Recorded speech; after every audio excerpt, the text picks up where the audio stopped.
Hey guys, okay, so we're starting 8.1 tonight, and we're going to work on chapter 8 for probably about a week or two. As you can see, I'm at school because I didn't do anything on break, and so I didn't have any videos, so I'm recording it now. All right, so 8.1 is all about function tables. Our essential question is, how can a function table help determine input and output?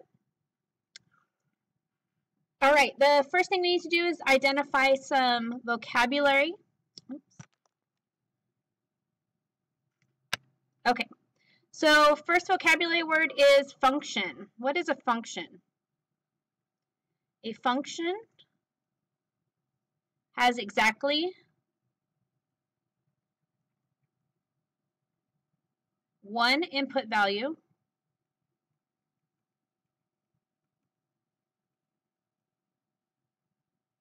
to one output value.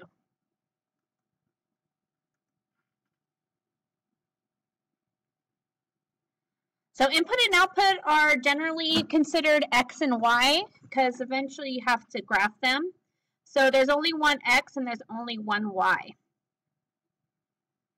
Okay, next vocab word, independent variable.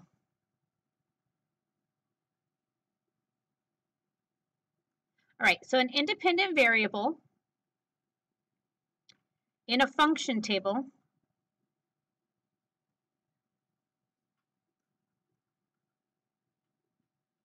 is the input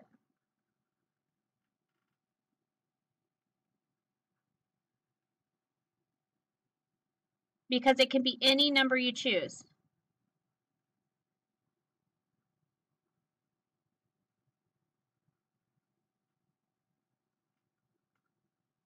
Sorry guys, my computer's being funky. All right, and last one is obviously the opposite of independent variable, which is dependent variable. So remember, independent doesn't rely on anything. Dependent does. Oh, that shouldn't be an and. All right, so a dependent variable is going to be your y value or the output. A dependent, because it depends on the function.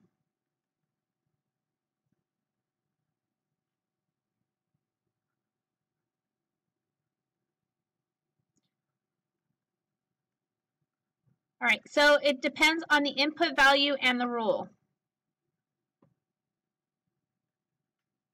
And we'll identify some of those in a little bit.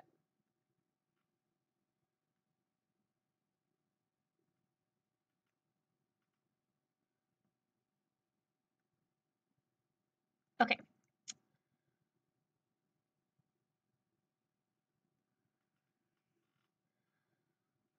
All right, so I used to say that there was like a function robot with my other students, okay? So we have our robot, give him some legs, happy face because he's happy. All right, so here on his one arm is our input. On his other arm is our output.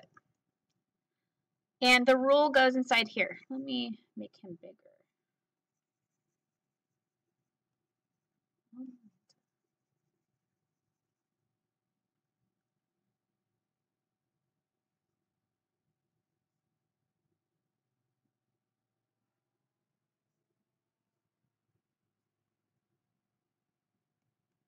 All right, so here is our input, and here is our output. And it goes from one hand to the other. So here is my rule, which changes the value. All right, so let's say I had an input. Let's draw a function table.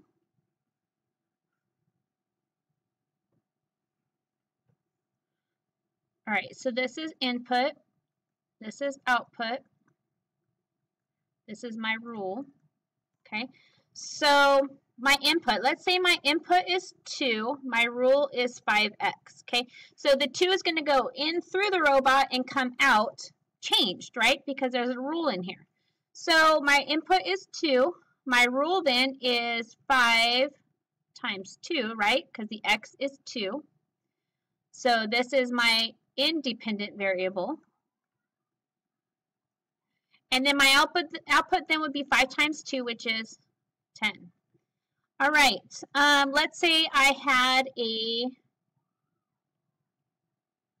3 here, right? Independent variable, I can put any value I want. So 3, okay, so it's going to go through the robot, 5 times 3, which is 15. Okay, and let's do one more. Let's do 10. So 10, so it's going to make it 5 times 10, which is 50. So my output for 10 would be 50. All right, let's do another example.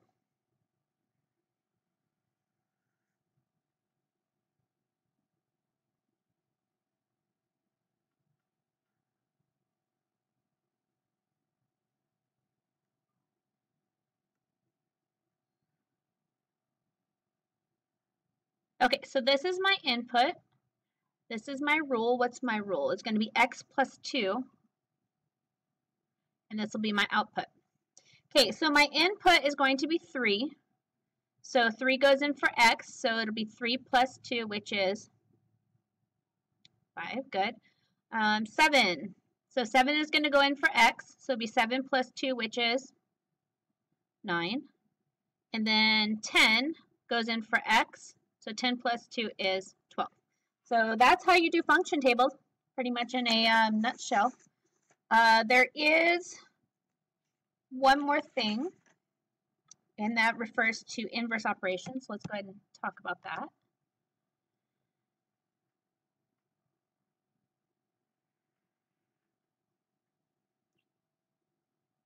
All right, so if you were given, goodness gracious, why isn't this thing working for me today?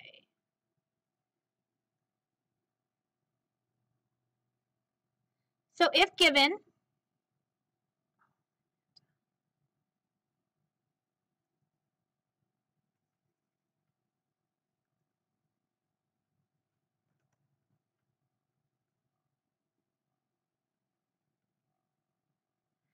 if given the output value, so now it's vice versa. So if I have the output value and the rule, you can find the input value by using inverse operations.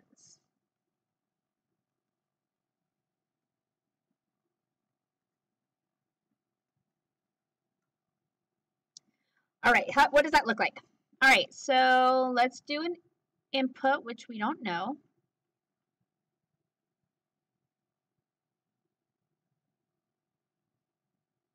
And that's my output. And my rule is going to be 2x minus 1. All right, so I know my output value over here is 1. So I'm just going to put that in for the equal sign, right? Because this is equals right here. So I have 2x minus 1 equals 1. So 2x minus 1 equals 1. The way to solve that is to do inverse operations. So I'm going to do the opposite here. So then I end up with 2x equals 2. Then I have to divide by 2, right? Because the opposite of multiplication is division. So this will cross each other out. 2 divided by 2 is 1, so x equals 1. Okay, so this right here is going to be the value of 1. All right, what if we had a value of 3 here? Well, same thing. It's 2x minus 1 equals 3.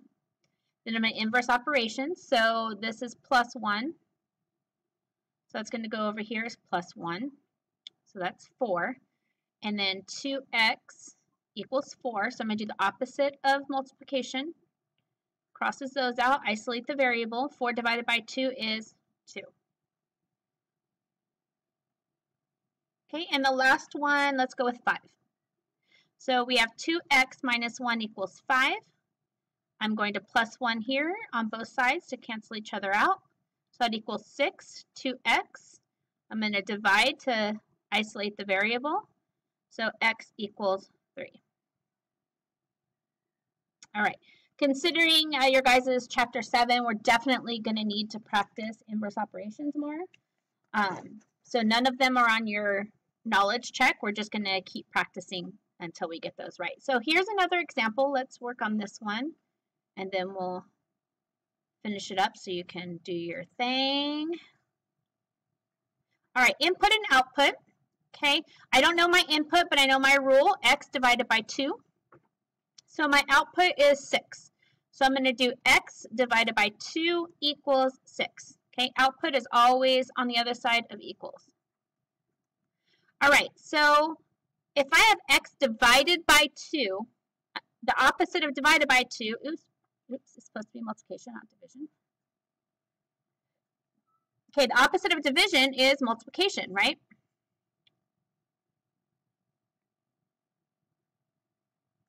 So this would be times 2. So x should have a value of 12. All right, how about a value of 12? So we have, oops, x divided by 2 equals 12. Same thing here, I'm going to multiply by 2, cross these out, multiply by 2 here, gets 24. So x is 24. So this is 12, this is 24. And last one, let's do 22. So x divided by 2 equals 22. I'm going to multiply by 2 here and on the other side, and that's 44. So x is 44. All right. So if you need some more practice problems, please do them in your book. If not, we'll be doing some more practice in the morning. Don't forget this knowledge check will be used to separate into groups tomorrow. So try to do your best so that you can get in whatever group that you fall into. All right. Have a good night.